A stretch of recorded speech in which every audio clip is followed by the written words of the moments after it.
Welcome to Readers of the Lost Art with your presenter, Dr. Paul Anthony Taylor, a recovering academic. And the title of today's talk is Christopher Nolan's Odyssey to China, a struggle session. So Homer's tone was celebratory. It was victorious. He celebrates the victory of the war, and your tone is emphatically not. So I guess my first question is, does that say something about our age? Are you a bard for a civilization at dusk? Zhong Shu's first question to Christopher Nolan. Well, hi everybody, and this is the interview that I'll be addressing in today's talk, and it's by, as you can see, Zhong Shu, who is a podcaster, very successful in China, and she does literature and art. So basically a very successful Chinese version of everything this channel fails to be. And I don't know a lot about her background, but I believe she studied in high school in the US and is a PhD candidate, as you can see, at Boston College. And if you've got Nolan fatigue, please blame Night Sky in the comments, because I wasn't aware of this interview and she kindly pointed me in its direction.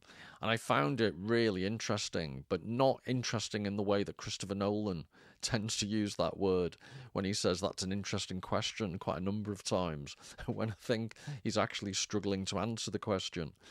So there's a few aspects of the interview I just found really interesting. One is that she's a Chinese woman, and she comes to it well versed in the Western classics, so she's studied obviously in this area quite deeply, but also she's from a Chinese cultural background. And I'm going to talk briefly later on about the interesting aspects of when Chinese academics look at Western culture, because they see it with fresh eyes. And it's a very interesting question. Are you a bard for a civilization at dusk? I think the way in which Christopher Nolan shows his lack of knowledge and the way in which he reads Homer worse than Zhong Shu does is very revealing. And then there's the secondary question of not just the fact she's from a Chinese background, but she, without dismissing her at all, because I think she does a brilliant job and she's obviously, very bright woman, but she's a PhD candidate. She's not a world famous academic. And yet she asked questions that were more insightful and more substantive than so far I've seen any Western prestigious interviewer do. And that begs the question, why within the West are we so bad at looking at our own culture? Does it take someone from the outside? So that's the outside angle. And then as we go along, I met a lady online, which sounds very dodgy, but she's called Elena Filippou, I think. I hope that's vaguely how you pronounce it in Greek. But Elena Filippou, and she provided a brilliant comment on a website I saw that was completely undermining Nolan's interpretation of Homer. And I want to pursue this in a future video. But today, she very kindly, in a supplementary question I sent her, so I've got permission to use her original very long, well, not very long, but long detailed post, which I will when I do another video. But on the back of this interview, Christopher Nolan throws up, he discusses the notion, he doesn't throw up, he's not ill, but he raises the issue of the Greek gods. And when I heard it, I thought, that's bogus, that really is bad. So I emailed Elena and asked her, could you expand for me? Because I'm not a Greek expert at all, a Greek culture expert. And she very kindly provided a really detailed, but at the same time succinct, given the inherent complexity, summary of why he's done such a bad job at understanding the significance of the Greek gods. So once we've done this interview, I want to then, rather than just say he's wrong, and criticize him on every slide, which I will do, but then I won't spend a lot of time doing that, because I want to pass over into Elena's critique and show you how badly he's misunderstood the Greek gods, Homer's cultural context, and all these issues. So it does feel with Nolan, it's that line from, is it Godfather 3? Just when I thought I was out, they pull me back in. I want to leave Nolan alone, but I can't. Night Sky's to blame, and also there are just so many it's not often in popular culture the themes of this particular channel are discussed in the mainstream, and this particular video's gone viral. And to repeat myself, there are two things. One is Zhong Shu's enthusiasm for the Western classics and her knowledge that exceeds Christopher Nolan, so that's important. And then there's also, I think I mentioned it in an earlier video, there was this notion I came across in different contexts with Dostoevsky, and they were filming Crime and Punishment in St. Petersburg, and there was a little old babushka in the window banging pans trying to disrupt the filming that was costing a fortune, as you can imagine. And they asked her, why are you doing this? And she shouted down, it's our Crime and Punishment, not yours. And I'm not comparing Elena to a St. Petersburg babushka. What I am saying is I found Elena's Greek insights really interesting because there's an emotional investment there, whereas Christopher Nolan chooses, picks at and cherry picks various aspects of Homer. Elena provides a really insightful, intuitive, native interpretation, which I think has been really lacking. Greek people must be tearing their hair out at the rest of the Western media's coverage of Nolan. But anyway, we'll get to that in detail. So this book from Shadi Barsht, Plato Goes to China. Shadi Barsht is a classical scholar in the US, and she wrote this book about how the Chinese approach the Greek classics. So although I have explained why the Chinese might look to Greek antiquity, I have yet to suggest why the West might want to pay attention to the Chinese engagement with the West's classical canon. Is there something to be learned by and for the West from looking at the Chinese engagement with classical antiquity and with texts that many Westerners themselves feel have little relevance to everyday life and modernity? So that's the issue about a Chinese PhD student being so interested in the Western classics compared to a director who's had in the tune of, I can't remember the precise figure, but $200 to $250 million budget to make a film that he thought he could make about Homer's classic. Why are the Chinese interested? And in this book, Shadi Barsht writes about the investment the Chinese have made in trying to understand the Western classics, which this issue about a pointed, barbed question, are you the bard of a civilization at its dusk? There is this obvious geopolitical question of countries like China are on the rise, is the West on the decline?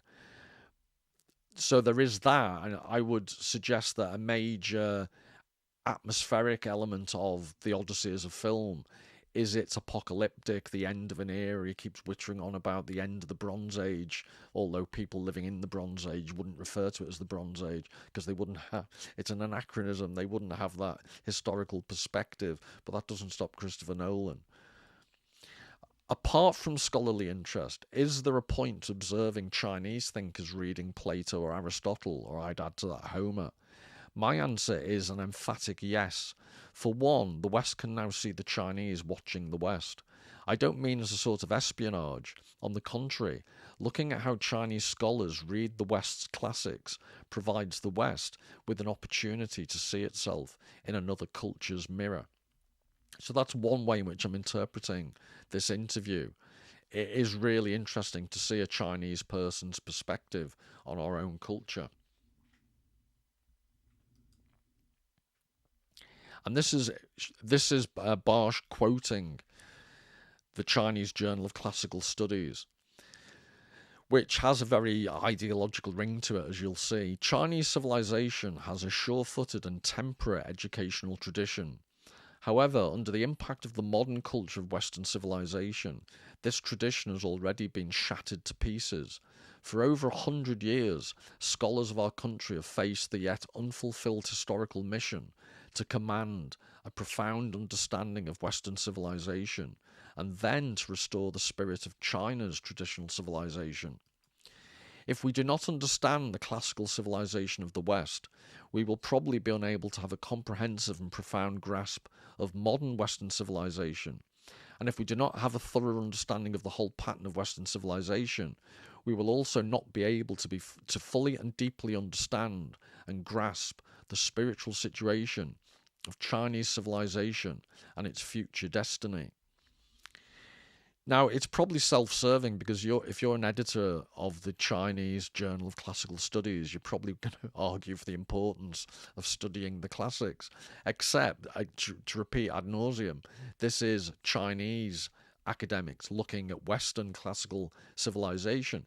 But you can see from this how seriously they take it, and how, for its own purposes, it's obviously academically worthwhile, but also there's a sense that it actually is important for China itself to understand its relationship, which begs the question, how can the West, maybe this is one of the reasons we are in decline, if we are. It's obviously difficult to prove it until you've got, this historical perspective that you can't possibly have in the moment. But there is a sense, a zeitgeist, that I think Nolan's film does capture, this sense of being on a downward slide. But is it any surprise that we feel that when in Western culture at the moment, I always go on about it, but this cancel culture, the way in which we were so loath to even look at our own past without self-flagellating and without apologizing, which is a theme that will come up later in the actual interview. So this was Zhong Shu's preamble. Well, filmmakers are bards. This is the very beginning of the interview. Well, filmmakers are the bards of the modern age. Just as the Greeks knew of Odysseus, Achilles, and Agamemnon because of Homer's narratives, we know of Batman, the Joker, and Oppenheimer because of your narratives. Yet Homer's time was a time of rise. It was a time of civilizational rise. The Greeks were prospering as a culture. The economy, the books, the thinking, everything was on the rise for a couple hundred years, really, until the 5th century BC. So she set the thing up, and one thing before we really go into a deep dive in the weeds of this interview, I've put a description and the link to this full video, the interview. It's only about 17 minutes or something, I think, there or thereabouts. It's not very long, but it's made a big impact. And one thing I'd ask you to think about, and it's if there are any people from a Chinese background watching, please do tell me in the comments whether the interpretation I'm going to give now is accurate, because I'm fascinated by Zhong Shu's bilingualism. And full disclosure, I once in my multi-complicated past, I went out with a Chinese girl for about 2 years. She was from mainland China, living in the UK, and I found her sense of humor really, really funny, but in a very low-key way. And it was very difficult sometimes, you know, the notion of a smiling assassin, this very innocent face, which I also saw in this interview. It's very difficult, I think, for some Westerners to know when you're being made fun of or when it's innocent humour. And this is because of our disadvantage. We're not the bilingual ones. So to give you a very quick example, my ex, I'd had these neck operations and the scars were increasingly getting joined together, and I just made a throwaway comment. One of the scars was fresh, and I said I feel a bit self-confident. So, no, not self-confident, the opposite. Insecure. I felt, you know, it was just a bit obvious, these scars, and she basically said, "You no worry, it just looked like you have head transplant," which was hilarious and cruel at the same time, but said in such a jokey way. And that's just a very mild example, but throughout this interview, I think Zhong Shu, and this is where I need Chinese people to say, am I overinterpreting? I think she's the assassin with the smiling face. She's saying things that are really cutting, and she's asking really pointed questions, but she's able to do it with such grace and with a smile that the full insult doesn't really come across. So I hope that makes sense, and it'll be interesting what you make of the interview, whether she's actually having fun with Nolan without him fully knowing. So Homer's tone was celebratory, it was victorious. He celebrates the victory of the war, and your tone is emphatically not. So I guess my first question is, does that say something about our age? Are you a bard for a civilization at dusk? Which is the epigraph I used at the beginning. And it gets so brilliantly to the point. So that's almost Shakespearean. Are you a bard for a civilization at dusk? And this is my point about she's being very polite and very smiley. But right from the get-go, she's saying that Homer's tone was one thing and you've done the exact opposite. And there's almost like an underlying, justify yourself. So then she goes on, one thing that captured me was that the concept of atonement, I think I've jumped ahead because he gives a really long, rambling answer to that. He whitters on about the difference in historical time between when Homer was writing and the actual original events that are being described. And it doesn't really go anywhere, his answer. I actually think he avoids the initial question. So then she says, bit later, one thing that captured me was that the concept of atonement doesn't exist in Greek culture. It doesn't exist in the Greek language. It doesn't exist in Homer's Odyssey. It exists in your Odyssey. And again, sorry to repeat myself, but she's making really brutal points. Basically, what is your film about? Because it's not about Homer's Odyssey. So I guess a natural question I had when watching the film was, did you Christianize the Odyssey? Why did atonement become important with the coming of catastrophe? I'm thinking of all these euphemisms like, a iron fist and a velvet glove, but they're just wonderfully pointed, direct, substantial questions, rather than all the puff pieces that the Western press tends to do around Nolan. And he always does this passive-aggressive, I think it's a really good question. No, you don't. You're struggling. I wasn't too conscious of how I was approaching it philosophically, which is something I'm going to address with Elena's input, because that is the understatement of the millennium. He wasn't too conscious of how I was approaching it philosophically. That's possibly because he didn't approach it philosophically at all, other than I really honed in on the idea of what's termed xenia. And again, with Elena's help, I'll show you how he didn't hone in on it. He completely bastardized and ruined it. In the film, we call it Zeus's law for simplicity. Yeah, because audiences couldn't deal with the complexity of the name Xenia. You have to call it Zeus's law, which strikes me as no less complicated, to be honest. But it's that idea of mutual respect, that I treat you the way I want to be treated. In their theology, we'll get onto that as well. That's particularly why I found Elena's input useful, because it's not a theology as we understand it. He's superimposing modern Western ideas about religion onto a past where even the very word religion doesn't really apply the way we think it does.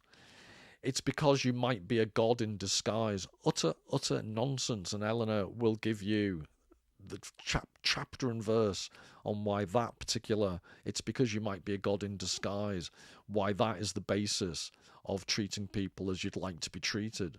So I really drilled down on that. You drilled your own foot. You didn't drill down on it at all. The idea that really a violation of Xenia, a violation of Zeus's law, which is what the suitors are doing in the palace, is causing this difficulty, this damage. And that's slightly confusing, because most of the film is based upon the guilt felt by Odysseus as Matt Damon for what he did with the Trojan horse. So, and that is interpreted as a violation of Xenia, which it isn't, because it's warfare. He is on stronger ground saying that the suitors violated Zeus's law because they're abusing the hospitality of Penelope and Odysseus's house. But he jumbles these things together, I've found. I think the idea of atonement, in a way, is what we bring as viewers to the story. I don't know whether there really is atonement in the film. Well, Matt Damon spends half his time feeling guilty, drugging himself, and thinking he has to go off and apologise and remember his fallen fellow warriors, or whether we just feel that that's the catharsis, or that's the process we're seeing in the final meeting that we've waited for between Odysseus and Penelope. But I think, in a way, we may be bringing our more modern sensibility to that. Again, understatement of the millennium. Nolan's whole premise is to bring a modern sensibility to the film. So he's really underselling his own intent.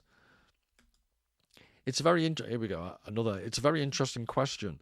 Insofar as it's there, it's not a deliberate attempt to, for example, Christianize it. It's an outgrowth or a natural conclusion of burrowing in on this philosophical idea of what happens when you break Zeus's law. So he's very fond of using the word philosophy, and that is, so I'm not a Greek expert, but I have a background in philosophy, and he is not a philosopher, and he is not using philosophical ideas. And this idea that atonement somehow slips into the film as a natural conclusion of breaking Xenia, redefined by him as Zeus's law. It's just, as we'll see from a Greek person's informed interpretation of Greek mythology and the role of the gods, he has Christianized it. He has completely misinterpreted, and we'll find out why in his own words. It's not just me criticizing for the sake of it. He talks in a bit, we'll see that he talks about wanting to find commonalities in the Greek experience compared with the modern experience. And my rejoinder would be, if those commonalities don't exist because it was a hugely different era, why try and find them? Or why try and impose them, shoehorn them into your film? So, Zhong Shu, I guess from what you're saying, the connection between atonement and, again, these little barbs, which is the perspective of a Christian world, and Xenia, which is the perspective inherent in the Greek world. So she's just made my point for me. They're two completely different concepts in two completely different contexts. Is that what connects them is the fact of war? What is the response to war? You still want to say that the presentation is inherent in the Greek mythological worldview, that war happened when hospitality or Xenia was broken. And I think she's being slightly sarcastic. She's pointing out you're insisting that these things are relevant, when I think she's implying they're not. I think so. It's like Christopher Nolan's response. Sometimes it's difficult to draw a line, and this is my favourite bit. I think academics are often perhaps too dogmatic in drawing a line between different philosophies as they evolve historically, because I think I was more interested in commonalities. Well, if they're different philosophies, they're different because they may have some small commonalities, but the main point is they're different. And if there are fundamental differences, it's somewhat intellectually dishonest not to pay attention and emphasize the differences. So he's just very confusingly justifying his own disregard for academic standards. So I think academics are often perhaps too dogmatic, in being accurate, in drawing a line between things that are different. It's very wishy-washy, and I just reject, in principle, everything he's saying at this point. Because I think I was more interested in commonalities. That's true. I think he's being honest. He wanted to find things in common, but to repeat, my rejoinder is, but they're not there. So just because you want to find them, and you can see how this feeds into the zeitgeist. People find things to be true because they want them to be true, not because they are, or the things they believe bear any relationship to any type of reality or history. One of the things I found is that once you ignore the theological underpinning of Xenia, what you realize is that it is what we in modern terms call the golden rule. So this makes no sense. Again, his use of the word theological, it wasn't theological, and we'll get onto that in detail in a second. What you realize is that It is what we in modern terms call the golden rule. So he's doing this trying to find the commonality by transposing it into a completely different idiom. It doesn't work. This idea of treating others as you would be treated has never really changed over time. Yes, it has. That's a complete nonsensical, wrong statement. It has changed, and that's what the academics who are so dogmatic, that's what they trace, discuss, and detail. Because you don't like it, you just dismiss it as being dogmatic. The reasons that we try to hold people to that might have changed, but the idea itself hasn't changed, because you don't want it to have changed, but it has. Oh, I'm getting wound up here. So what he carries on to say is, I think I've decided to put the camera on when I get most annoyed with him, so just be warned. You might want to skip these bits. What I came to think is that what the poem to me is saying, or inspiring in me, is the idea that civilization depends on this rule. He's absolutely fixated upon his misinterpretation of Xenia, and possibly is even defined by it, which I don't want to bring politics in, but it just strikes me that he's trying to shoehorn in a very liberal, let's all teach the world to sing in perfect harmony, let's all have mutual respect, which he talks about at the very end of the interview. It's very weak and wishy-washy, and it's definitely not what the Greeks thought. To me, that was a really interesting thing to realise. You need to get out more. This ancient text, to me, speaks directly to the modern world. Well, it speaks, but not directly, because it's not modern. Because I think we live in a world where the concept of Xenia, the concept of, here we go, the concept of mutual respect is more challenged than it's ever been, in more obvious ways than ever. I think we see the negative effects of that in terms of what defines civilization and what binds us together. So this is the happy clappy original Coca-Cola advert, let's all teach the world to sing. The Benetton multicoloured advert. It sounds wonderful, but if you actually parse what he's saying, I think what I took from this, I was giggling at this point, because I tend to giggle out loud far too often. He's also failing. He has a warped sense of Xenia, which he redefines as Zeus's law, and he reduces it to treating people the way you'd like to be treated yourself. Well, here's an idea, Christopher.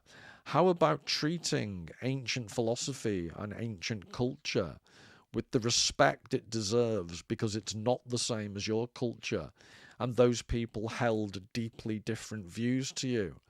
You're not showing Zeus's law, as you'd call it, if you completely misinterpret, bastardize, and recycle another person's culture for your own banal ends. So in the very act of calling, it reminds me of a lot of public discourse that's obsessed with tolerance, yet constantly threatens anyone who disagrees with it. This is him calling for absolute brotherly love, global brotherly love, whilst failing to treat with respect a culture that he's not fully understood. So Zhong Shu doesn't give up, still smiling. She says, right, here's another Greek concept that's challenged in our world. Hubris. You've already started to complain about academics, and I feel like the next question will expose me even more. So she doesn't, again, the little barb, she's not letting it go that he's insulted academics. There's another great book written by another great man, and I think the use of the word great is pointed because she explores the concept of greatness in a second. Thucydides' Peloponnesian War, which also has a central theme concerning the hubris of the Athenians. He blamed the fall of the greatest civilization in the world, Athenian democracy, on the hubris of the Athenians. Your film centers on the hubris of one man. So he's fixated with Matt Damon.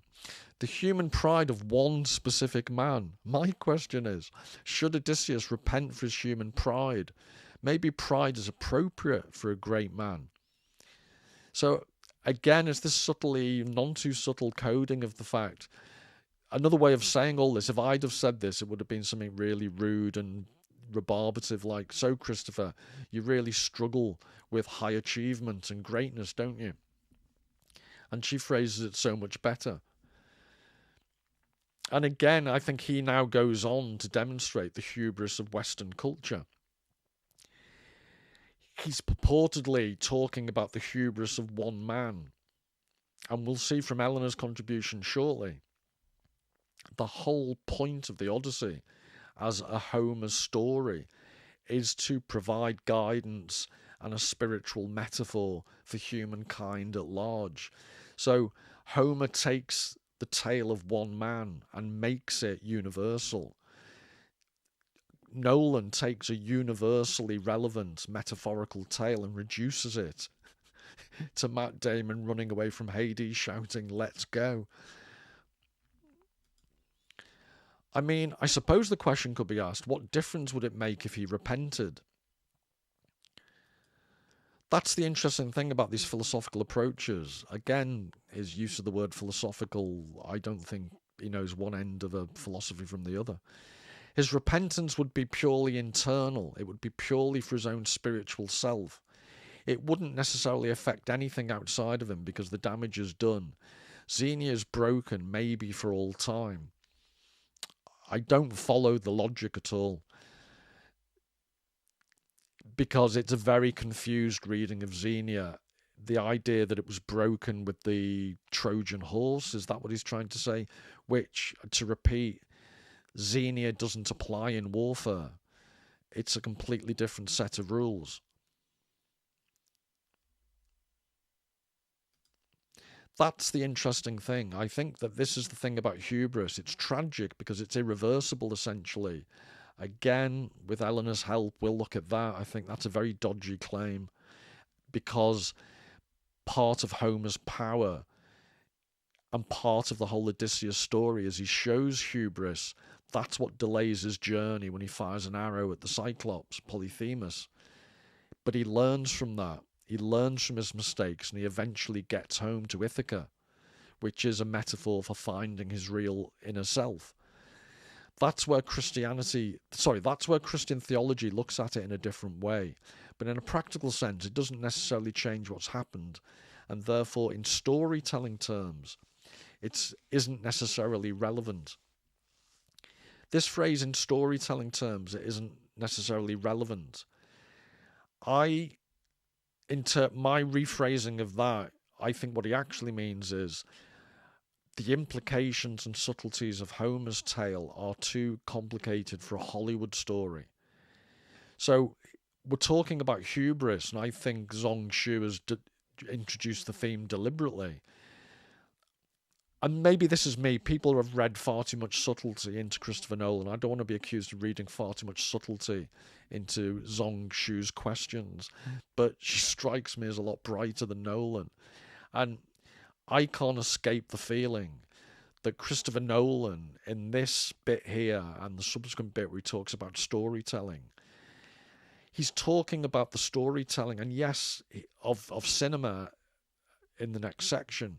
And yes, he's a world famous artiste, cineast. He's all these things. I'm not taking away his visual acumen, but he starts talking about storytelling as if Homer wasn't one of the most gifted storytellers in human civilization. So he talk about hubris, talk about Xenia. He's thought, I'll take this classic that's lasted almost 3,000 years, and I'll show Homer how he should have done it. Talk about hubris. I'm getting wound up. That's what I say. We bring our understanding to it, or your lack of understanding. So we feel that there's catharsis because there's confession, because there's honesty and intimacy between Odysseus and Penelope. That was very important to me. I'm very invested in that emotionally. Yeah, I'd agree with that. It's all about the emotionality. But if it has no practical effect and the collapse is coming anyway, the catastrophe is coming, what difference does it make for your events?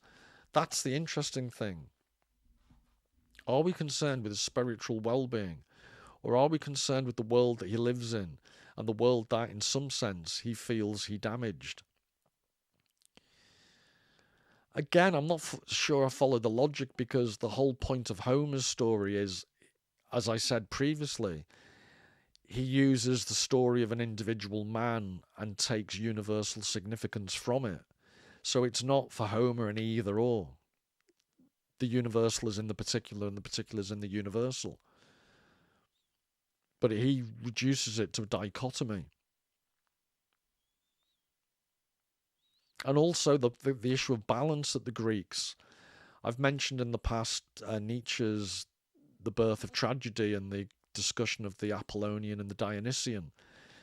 A lot of Greek drama, Homer, it's all about seeking the balance between what, I'm going to talk about in a future video, what Freud would call the id and the ego. And Nolan just doesn't seem to understand this. And he doesn't seem to understand talking about civilizational decline. Lots of people have commented, so it's not me with a brilliant insight. Lots of people have commented upon the way in which the Matt Damon character is narcissistic, self-obsessed, navel-gazing, takes lotus flowers, drugs himself to forget. It's all about him, me. And then at the very end, it's him and his wife go off on a boomer cruise. It's the sense of finding some spiritual journey, learning from adversity, and coming back to Ithaca as a spiritual journey seems completely lacking.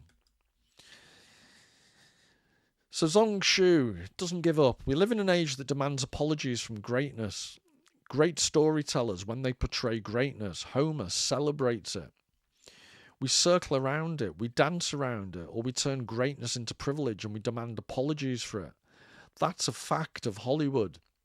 In other words, you, Christopher Nolan. I'm just wondering, as one of the greatest storytellers of our age, and she's laying it on thick there, how do you approach greatness? Is it still a story of apology that demands repentance, reflection, and self-criticism? So the self-criticism I've just mentioned with respect to Matt Damon character. Well, I think that when you're talking about storytelling, and I think this is very revealing about the difference in his interpretation of storytelling and Homer's. You're always in conversation with the expectations of the audience. So it really is an energy that's brought from the audience, as well as an energy that's put forward from the story itself. When you're characterizing somebody, the trite version of this, or the criticism leveled at movies in general, is, oh, the character has to be made sympathetic, so the character is manipulated in different ways and changed in different ways. That's a fundamental flaw of film criticism in a way, or storytelling criticism, because being able to identify the mechanism does not invalidate the mechanism. That's a real problem in criticism today, because people have this idea that because I can understand why the story affects me the way it does, therefore it didn't work. That's not how storytelling works. I'd agree that's not how storytelling works, but I disagree that the way he's describing it is accurate. I don't think it's about identifying the mechanism per se. It's about not liking the mechanism you're using. So the model he's using is the audience, a Hollywood audience. And we'll see shortly how he has very low expectations of what a Hollywood audience can accept. You're always in conversation with the expectations of the audience. Someone like Homer and great art goes beyond that. Of course, they want to entertain their audience. People would listen to Homer's epics being sung with rapt attention. But also, you need to take the audience outside of their own expectations and somewhere else. You know, with respect, Christopher, that's how storytelling works outside a Hollywood context. And so when we create a heroic figure in a story, as storytellers, we have to be mindful of the energy that the audience brings to that story, especially if you want to get your Oscars, and the interaction between our intention and the way the audience receives that. The fact that the mechanism is identifiable to people doesn't invalidate it. He seems to have picked up on this red herring that people don't like seeing the mechanism at work. it's not seeing the mechanism at work, it's the mechanism you're using that people find shallow and trite. Part of that mechanism is asking, are we going to treat greatness as an absolute, or, coming from a democratic, more idealized philosophical state that we live in today's world, where we want to view people as equal, do we have to apologize for that greatness? Well, just because you live in a democracy doesn't mean that everything in an artistic form has to go through a democratic committee, which actually it does with sensitivity sensors these days. I think he's inadvertently revealing the psychological climate within which he now creates. Do we have to apologize for that greatness? The answer is yes, we do. No, we don't. Or the audience rejects the greatness. No, they don't. The audience you think you're making films for might, but they're not all audiences. That is part of, again, with the mechanism. That is part of the mechanism. Once again, the fact that the mechanism is identifiable doesn't mean that it's invalid or shouldn't be used. I think this is a great example with his mechanism fixation of being distracted by something that no one said to him. For me, as we talk about it, none of these things that I try to be conscious or self-conscious... try that again. For me, as we talk about it, none of these are things that I try to be conscious or self-conscious of when I'm writing. But as we talk about it, we of course realise that my attempt to do that is to retain it within the philosophical surroundings of the breaking of Xenia that I have found interesting in the story. So now I just think it's becoming quite tautological. He's defending his choices within the philosophical surroundings, which I'm about to show with the help of Elena, that these philosophical surroundings only exist in his imagination. And he's disproportionately found Xenia to be the key issue about Homer. So his initial premise is wrong, and then he's built his whole approach based upon that wrong initial premise. And maybe he's done that because he thinks that the theme he's chosen will resonate with an audience that his ideal audience strikes me as largely illiterate and definitely not familiar with Homer. So I'm trying to be true to the thematics of the story as they create the character that the audience can invest in and feel satisfied with. So it comes to an end finally. Zhong Shu says, I guess a final question for me. What are the gods? Are they figments of imagination, or are they necessarily noble lies? I think she's studying for her PhD Leo Strauss's work. Did I say Leo? Leo Strauss's work. And the concept of the noble lie, which is a whole other story. But this is what prompted me really to do this whole video, when she mentions the gods. They are, to the characters in the story, they are reality. What I found interesting about looking at the idea of gods and how to address it was approaching this from the point of view of people who would have lived at that time, for whom, in a pre-scientific era, evidence of divinity was everywhere. And so, the existence of gods is not an article of faith, it's simple reality. Thunder and lightning are God speaking to them. Notice capital G rather than gods, plural. The state of the ocean is moved by the gods. They have no other explanation for it. Now, this is why I really found Elena's input that we're about to look at really, really useful. Because even a classical ignoramus like me just knew this emboldened section is bumpkin. It's bubkus, whatever you want to call it. It makes no sense. And what we're going to see is how little sense it makes.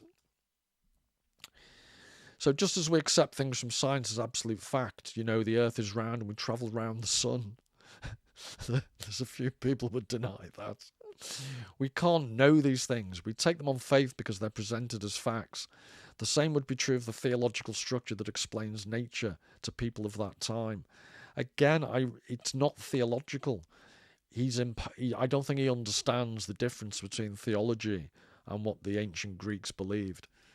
And so for me, the gods are real, but they are inside the people. They are being projected by the people. Well, we'll shortly see.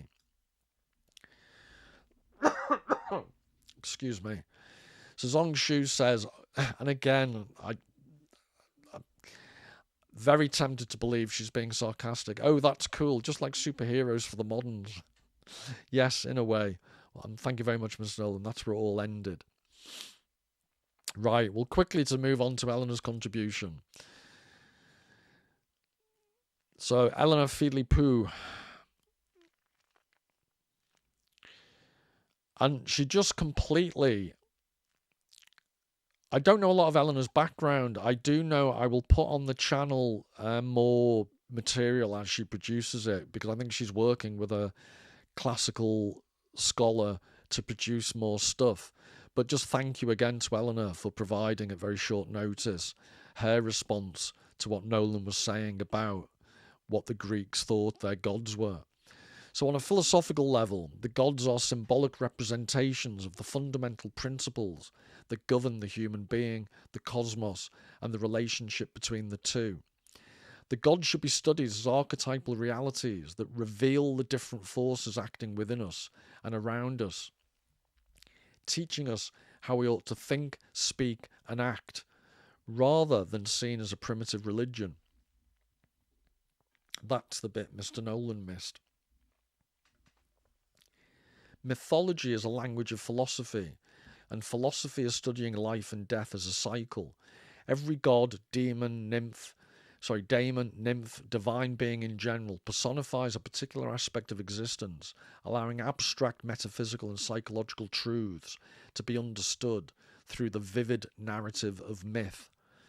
Now, contrast that with the reductionist version that you've seen Christopher Nolan talk about, and more importantly, perhaps, the reductionist, one-dimensional Matt Damon character who's racked with guilt, who takes basically, as Nolan presents it, the ancient equivalent of medication to dull his senses and his memories. So according to the Greek philosophical tradition, this way of understanding how things are did not appear in isolation, but developed over centuries. So it's great the way Elena provides the levels, and I don't have time to go into it, but the Orphic tradition she refers to here, I'll explain a bit more in a second, laid the foundations, and thinkers and philosophers who followed Pythagoras, Plato, the Neoplatonists, and others explained, expanded, and deepened these ideas. It is within this framework that the mythology of God should be studied.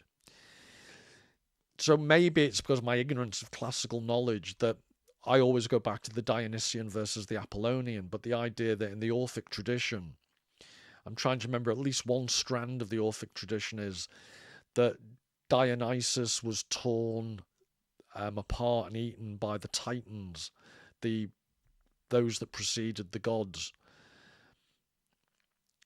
And how was it? The Titans... he's torn apart and eaten by the Titans. Zeus hits the Titans with thunderbolts and turns them into ash. And from the ashes, humankind arose.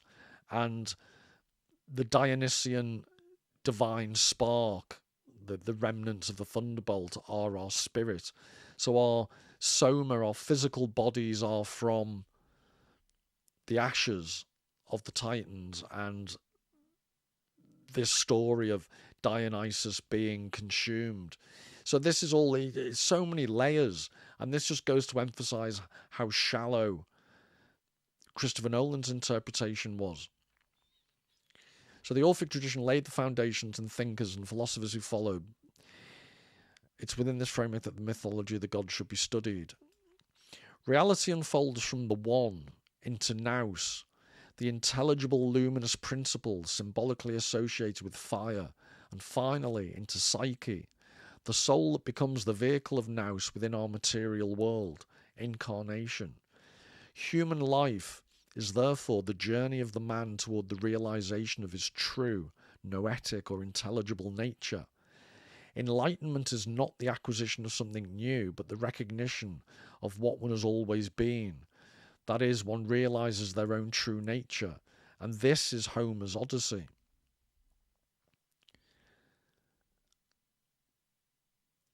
And I've mentioned incarnation before because it's an important theme in James Joyce's Ulysses and James Joyce's work in general. But you can just see that this concept of reality, and I think what Elena's saying is that she started off the very first slide talking about the way in which mythology, reality, and religion are all blended, and you have to read them in context. So this Nolan's idea that the ancient Greeks were surrounded by the gods, and the gods spoke to them through the waves and the weather, it's completely underselling the importance of these levels and layers of meaning. But this key phrase, enlightenment, is not the acquisition of something new, but the recognition of what one has always been. I'll be talking in future about enlightenment with reference to Horkheimer and Adorno's The Dialectic of Enlightenment. And there's a reading of, they read Homer's Odyssey almost in Freudian terms to show, ironically, how you can read in the Odyssey the beginning of the downfall of Western psyche. And that is really evident in Nolan's interpretation of Odysseus as a character. Because enlightenment in advanced Western culture arguably has lost what Elena's saying here. Enlightenment in the limited sense that Horkheimer and Adorno critique is the acquisition of something new. It's the control of nature. It's the control afforded by science as an end in itself, rather than the acquisition of genuine knowledge. Or in this case, the idea that you don't actually ever acquire anything new. It's trying to get back in touch with what you've always been, your true nature. And that's Homer's journey back to Ithaca. That's Homer's Odyssey. Once this realization is complete, the cycle of reincarnation is no longer necessary, because the soul has fulfilled its purpose and is reunited with the intelligible order. Individual identity gives way to participation in the greater oneness, the unity of being, where harmony and justice are no longer external laws, but the actual structure of reality itself. If such a liberated being returns to incarnate existence, it's not out of personal necessity. There is no I or personal anymore, but because the order of the cosmos requires it. For example, to guide others toward the same realization. In my opinion, Homer did this, and he teaches us the way to divinization with his epics. And again, the contrast with Nolan's interpretation of Odysseus couldn't be clearer. For Nolan, Odysseus is all about the I and the me and the personal. The way Homer's presenting it, it's not. Therefore, Greek mythology is a complete map of the spiritual path. Every stage of the journey from birth and rebirth to enlightenment is personified. The gods, daemons, nymphs, centaurs, muses, and other divine and semi-divine beings are not characters explaining the weather, but the living symbols of the principles, virtues, temptations, and transformative forces that shape human existence. They reveal both the obstacles that pull us away from our true nature and the powers that guide us back towards it. So again, a direct response to Nolan's idea that the ancient Greeks just saw the gods everywhere and nature spoke in a very simplistic way. So she then gives examples of specific gods to illustrate the point she's making. So Zeus, as the king of gods, represents the supreme ordering principle that establishes and sustains cosmic harmony and justice. Yes, his symbol is the thunderbolt, but the reason is not that the Greeks could not explain the natural phenomenon and needed a supernatural being to attribute this mysterious thing in the sky to. The thunderbolt symbolises enlightenment itself, That is, the moment when the human being who, due to ignorance, schematically lives in darkness, ultimately realizes the true nature of his mind, nous, the intelligible principle associated with fire. This awakening happens in an instant, a sudden flash of truth, the aha moment, like Alan Partridge.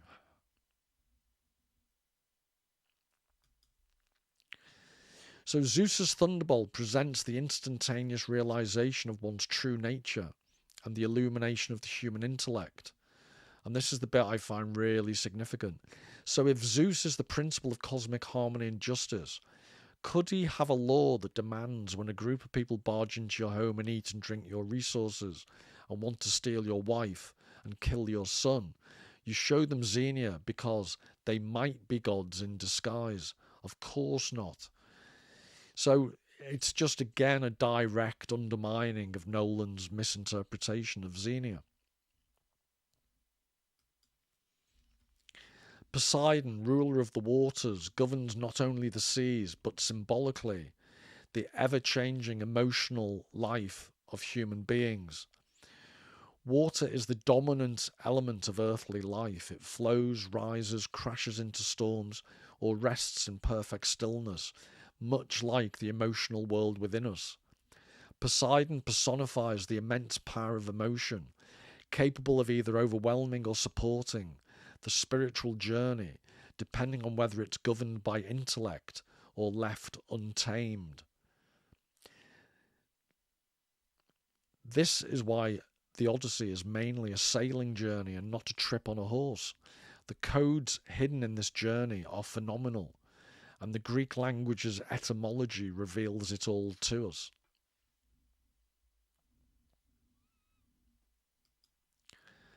So on to Athena, goddess of wisdom, strategy and justice, represents the activity. Sorry, if I say nous, it's because in Liverpool, that's what I was always, it's a word often used in Liverpool, you've got no nous. So apologies if it's nous, but which sounds Scottish to me. But if I keep saying nous, it's my barbarian upbringing, I apologise.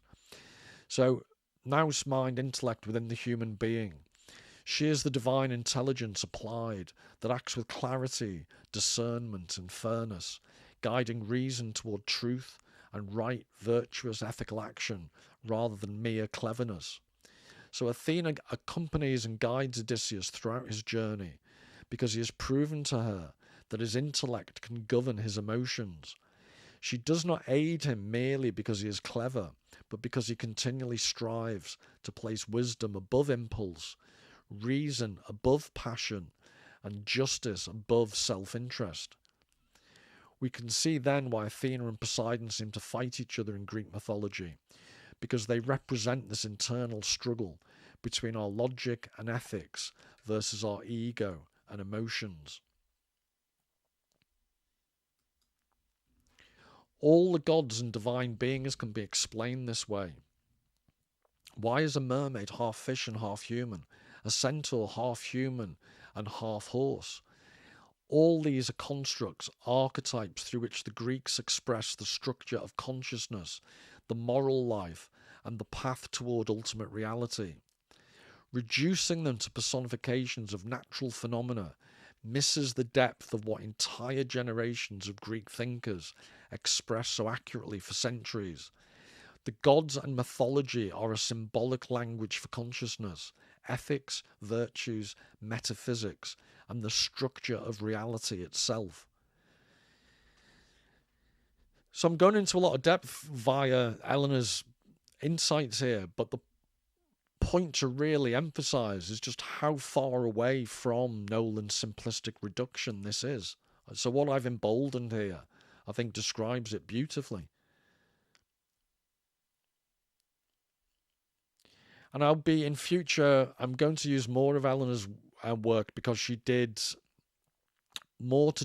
more input about, in a comment she made online that I've had her permission to use in future, which is all about the precise nature of myth. And I want to talk about Horkheimer and Adorno's interpretation of myth.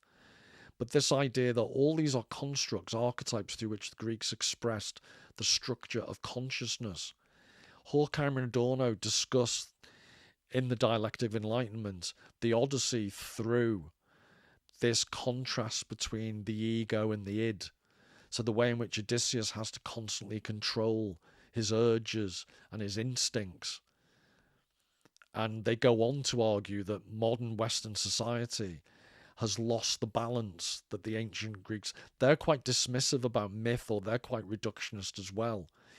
I think what Elena does brilliantly is actually also correct Horkheimer and Adorno to show how, understood properly, Greek myth is an incredibly sophisticated way of understanding consciousness. When in future I look at Freud and relate it to the Odyssey, you can see how modern mankind exists as an incredibly fragmented, self-absorbed, narcissistic creature. And one reason, arguably, is we've lost touch with all of the subtlety Elena is describing, all of the nuance that read properly the Greek tradition provides.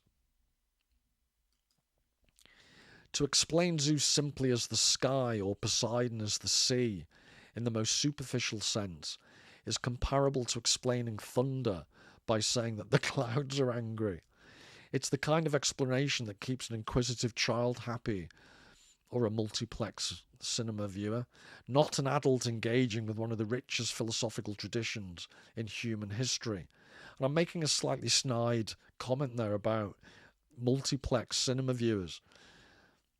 But effectively, in the interview you saw with Zhong Shu, that's Nolan's interpretation of his own audience. That's what I was reacting against earlier. He has such a reductive, low expectation about what an audience can and can't accept.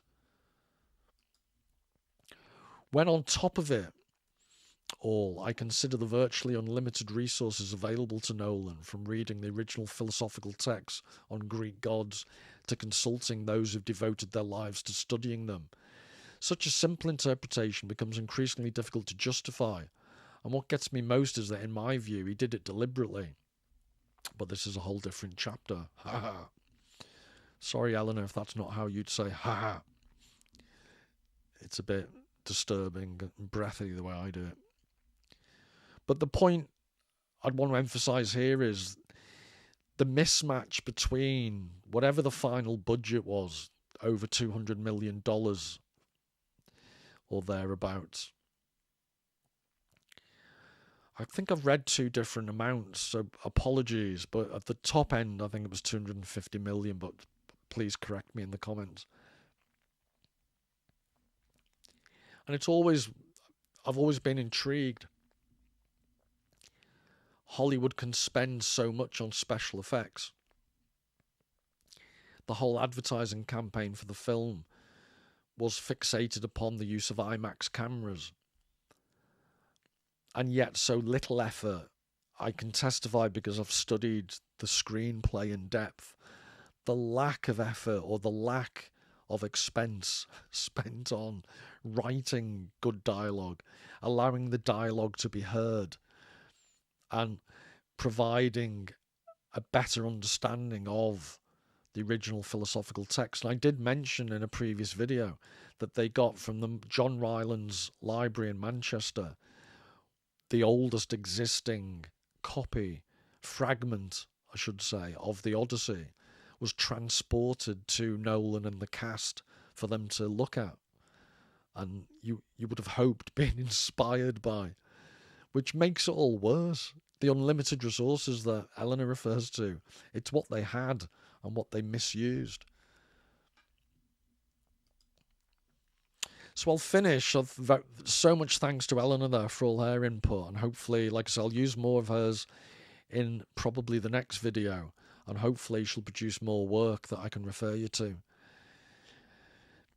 But at the end of Plato Goes to China, Shadi Barsh refers to the way in which certain Chinese scholars, they use the Western classics, they do various complicated things, like they try and blend it with Confucianism, and in various guises they argue for the superiority of this path with Chinese characteristics. So modernity with Chinese characteristics. And she says, I find it hard to agree with this perspective because it is another of the globalizing myths that I am trying to discredit. What such myths disregard, no matter who is generating them, is the actual complexity of moral values and their deep ties to local culture and context. The classics are deep enough to reflect such complexity, but sadly probably never will, where, and I've changed this, I think it said governments, and I've changed it to movie makers are concerned. And this isn't an anti-Chinese point, because I think Shadi Barsh makes the point that Western politicians or apologists for Western culture make sweeping claims that our culture is better, and they resort to the classics to reinforce their point of view. And she's making the point, it's very crucial here, this idea of globalizing myths. It's fine to refer back to I do it all the time, I refer back to the classics like Homer and say they are profoundly important and they're profoundly formative of Western culture. But I hope I never say or try and impose modern interpretations that dismiss that these original works were of a time and what's said here, the actual complexity of moral values and their deep ties to local culture and context. So my position would always be, we can never truly understand them because they were from a different time, and therefore to lazily adopt them and use them for propaganda purposes, whether it's pro-West or anti-West, is a mistake. And I think the information and the input I've used from Elena shows you, it should give you at least a hint of, if you're a modern Greek, you have so much more understanding because you're within, yes, a long period of time separated from, but because of your language and because of the culture that's been handed down, I think you have a much better sense of this complexity of moral values and their deep ties to local culture and context. So the point I'm ending on is, if Chinese scholars for Chinese government purposes seek to misappropriate and misuse the classics, that's wrong, but no more wrong than what Nolan's done, because he's completely failed to reflect the complexity in the terms, so where it says, but sadly probably never will, where movie makers are concerned.